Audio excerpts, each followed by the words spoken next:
Hey, what's going on? This is Straight Tech here, and today we're going to be talking about the OnePlus 7 Pro. We're going to be asking ourselves if this is still a great buy for 2020, and I think the simple answer is yes. I think this phone offers a lot for the price, especially right now. I think at T-Mobile it goes for $450. When it first retailed last year, it was going for $670, and since it's dropped $200, I think it's a steal. If anybody's in the market to buy this type of phone or any type of Android right now that's, fast, reliable, has a good screen, pretty good battery, decent set of cameras, I think this is the perfect phone for you. So the one I have right here, this is the mirror gray. This one comes with a Snapdragon 855 with 256 gigabytes of storage and 8 gigabytes of RAM. So for anybody who is afraid that they're not gonna have enough storage because they take a lot of photos or a lot of videos or they play a lot of video games, this will be perfect for you. Okay, we'll start with the screen first, since this is what you look at most of the time. So this is a 6.67 inch AMOLED, Fluid AMOLED, sorry, that's what their OnePlus is calling it. Fluid AMOLED display, 90 hertz. I think it's one of the best around. It's up there with Samsung. And even though this is a panel from Samsung, I think they calibrated it pretty good. If you're into media content, if you like watching videos all the time, if you're on YouTube, I think this is, perfect, especially, if you put it like in landscape mode. I think, especially with no bezels, there's no interruptions. Everything looks nice and clear. So you get this whole full screen, like I said, no interruptions. And it gives out beautiful colors. You could actually get to calibrate it in the menu. It's also a quad HD display if you guys are interested in that. It gives out vibrant colors. I think it's very accurate. I mean, everything looks so, the colors are poppy. They look really nice. And also just looks so cool just because there's no, camera cutout or any notch. It just like fills up the whole screen. As you can see, like literally it fills up the whole screen from corner to corner. It has a little bit of a chin in the bottom, but you can't really tell at all. It's really small actually compared to other phones. And you can see at the top here, you can barely see the girl right there. Yeah, but other than that, I mean, it's a beautiful screen. You can't go wrong with this one. So like I said, this is the mirror gray one. Wow, it's really dirty actually. Let me clean that up.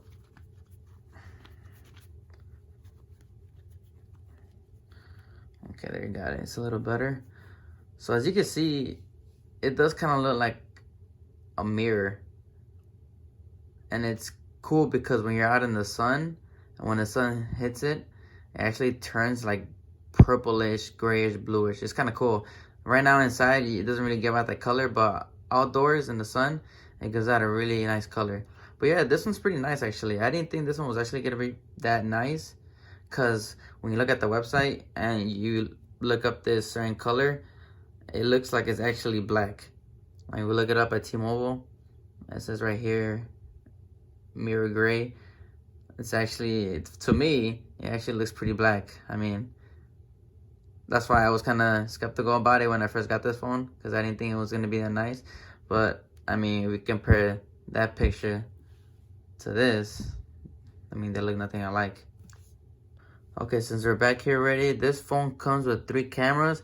I mean, nowadays a lot of phones are coming out with 3 cameras. It's kind of the trend now. I mean, if a phone doesn't come with 3 cameras, I mean, people kind of look at it, kind of weird. But, any phone market out there that's trying to keep up, to date, they're coming out with 3 cameras. Some of them are coming out with 4, but this one is with 3. You get a wide camera, an ultra wide camera, and a telephoto lens. And overall, it's a decent camera. I'm not saying it's bad, but I don't think it's great. At times, when you're outside and there's enough sun, you do get pretty good pictures outdoors. But in low light, you can't. The photos don't really come out that great. Like, I'll admit that part. Like, sometimes when I take pictures of like a person inside the house, their skin color kind of looks off. Like, if I take a picture of my son, he's pretty light skinned. So when he comes, when I take a picture of him, his skin kind of comes out darkish, grayish. I don't know, it's kind of weird to explain. But yeah, I mean, other than that, if you're outdoors and you're taking pictures and you're getting enough light, even when it comes to video recording or taking pictures, I mean, they come out pretty good. But yeah, if you're not too picky about camera quality, if that's not your number one thing, then I think this phone will do the job for you. And for the front facing camera, yeah, you don't see it, right? So it's gonna be a 16 megapixel camera, and there it goes right there. Yeah, it's a pretty cool trick. A lot of phones don't really do this because they feel like it's kind of unnecessary, and I feel like they don't feel like it's really safe just because it's a motorized camera. You know, things are moving in and out inside the phone, so you know. And some people might not like it either, just because they're gonna feel like it's gonna mess up one day. But from what OnePlus said, they said that they tested it, I think, over 300,000 times going up and down, and that's how long it will last. And I don't think somebody will ever bring it up and down that many times, even if they had the phone for over a year. So yeah, from the front-facing camera, it takes pretty decent photos. For a 16 megapixel, it's not that bad actually. You can actually hear it as well when it pops up.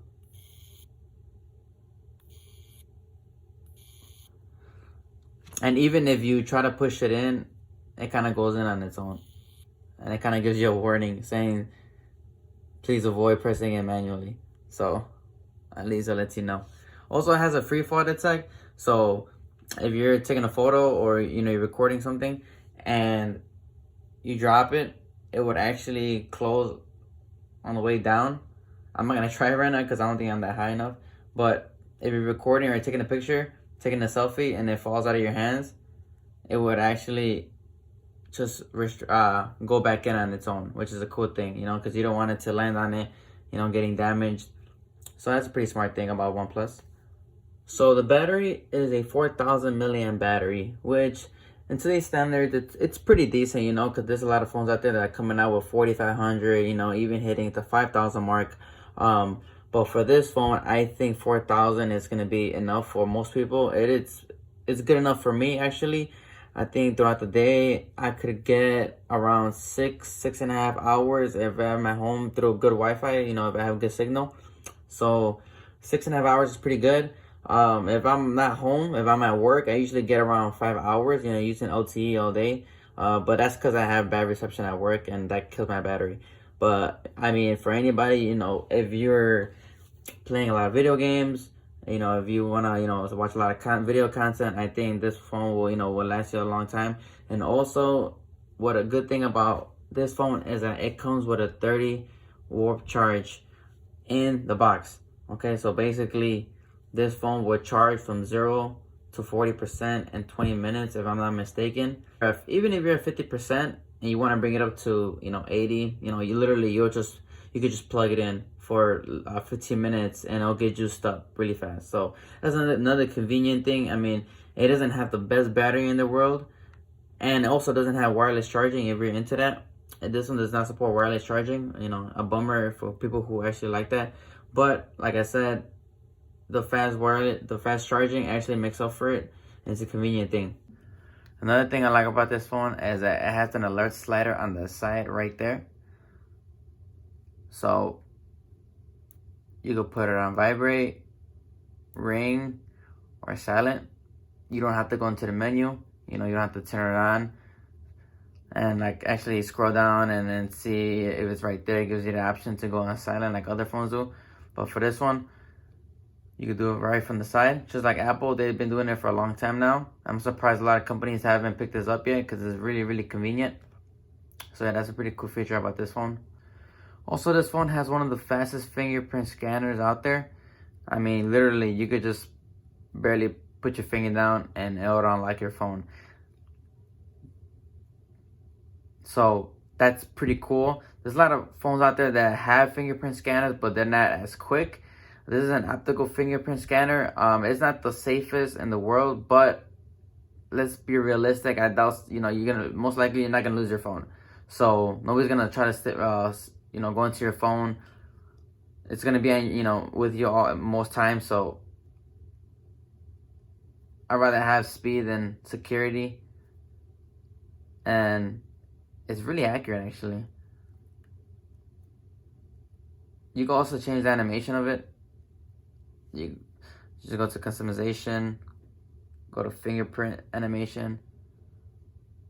And right now I have it on Ripple. There's one that's called Cosmos, another one that's called Stripe. Or you can have it, you don't need to have any animation, which makes it feel like it's faster, but it's just an illusion. It's not really going faster, but you know, if you don't want any animation on there, you can also do that. Oh, another thing is that I cracked this phone last week. I don't know if you guys can see it. It's right there in the middle. And also I have a crack right there. Right there. And I dropped it as well right there. Yeah, so I'm gonna be doing a tutorial on how to replace this screen protector, because I'm not gonna lie, changing the screen protectors on these phones, especially the ones with the curved displays, it's pretty hard. I'm not gonna lie. That's another thing I kind of don't like about curved displays, that finding the perfect screen protector is kind of challenging. Whereas if you have a flat display, literally you could buy any of them on Amazon, they would all be pretty good. So yeah, I mean, if you're in the market of buying this phone, I think it's gonna be really good for you. Right now, I think the newer one that came out last year, the OnePlus 7T, that one is retailing for $500 right now at the OnePlus website. It's $50 more than this one, but for that one, you're getting a faster processor, but you're losing the quad HD display. It actually goes on to a full HD display. It depends, you know, on who you are. And most people are not gonna mind. Some people are gonna, you know, pixel peep, and they're gonna notice that the resolution did go down. But for most people, they're not gonna notice. So if you want that, you know, a faster processor, then you should go for the 7T. But if you want this phone with a quad HD 90Hz display, then this is the phone for you. Okay, so that should wrap things up here. Like and subscribe. I'll see you guys next time.